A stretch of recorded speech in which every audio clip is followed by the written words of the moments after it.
জনতা উন্নয়ন পার্টির সিতাই কেন্দ্রের প্রার্থীর বাড়িতে হামলার অভিযোগ উঠল। রবিবার রাতে গোসানিমারি ২ গ্রাম পঞ্চায়েতের বড় নাটাবাড়ি এলাকায় জনতা উন্নয়ন পার্টির প্রার্থী মানিক চন্দ্র রায়ের বাড়িতে এই হামলার ঘটনা ঘটে বলে অভিযোগ।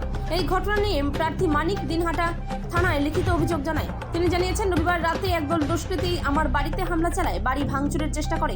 আমি কিছুক্ষণ বাদে ঘর থেকে বের হলে দুষ্কৃতীরা পালিয়ে যায়। বিষয়টি পুলিশকে লিখিতভাবে জানালাম। কোচবিহার থেকে সুমন মণ্ডলের রিপোর্ট, বিগ নিউজ বাংলা। আমাদের অভিযোগ ছিল সিতাই বিধানসভার আমাদের ক্যান্ডিডেট মানিক চন্দ্র রায়, ওনার বাড়িতে গত রাত্রিবেলা কিছু দুষ্কৃতী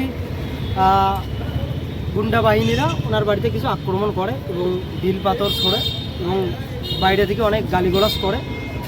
তার প্রতিবাদেই আমরা একটা জিডি করলাম, যাতে আমাদের ক্যান্ডিডেটকে খুব তাড়াতাড়ি একটা নিরাপত্তা দেওয়া হয়। এই জন্য আমাদের একটা জিডি করার জন্য আসা।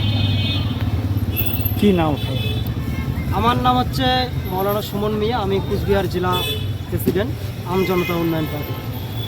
আমরা গতকাল আমাদের প্রার্থীর বাড়িতে হামলা করে কিছু দুষ্কৃতী, এর জন্য আমরা ওনার যাতে মানিকচন্দ্র রায় বর্মন সিতাই বিধানসভার প্রার্থী, ওনার বাড়িতে হামলা করছে কালকে রাত মোটামুটি 10টা-11টার দিকে। তার জন্য আমরা লিখিত অভিযোগ করতে আসি, ওনার যাতে সুরক্ষা থাকে, আমরা ওনার পাশে আছি। এর জন্যই যাতে ওর কিছু ইলেকশন কমিশন আছে আমরা দিব, যাতে ইলেকশন কমিশনার ওনাকে সিকিউরিটি ব্যবস্থা করে। বাড়িতে কে বা কারা রাতের অন্ধকারে দুষ্কৃতি ঢেল পাচ্ছি ছুটে, তারপর আমি দেখতে পাই যে বাড়িতে একটু পাথর, এখন তারপর আমি উঠার পর সে পালে। কজন ছিল মনে হয়? কতদিন ছিল সে আমি বলতে পারি।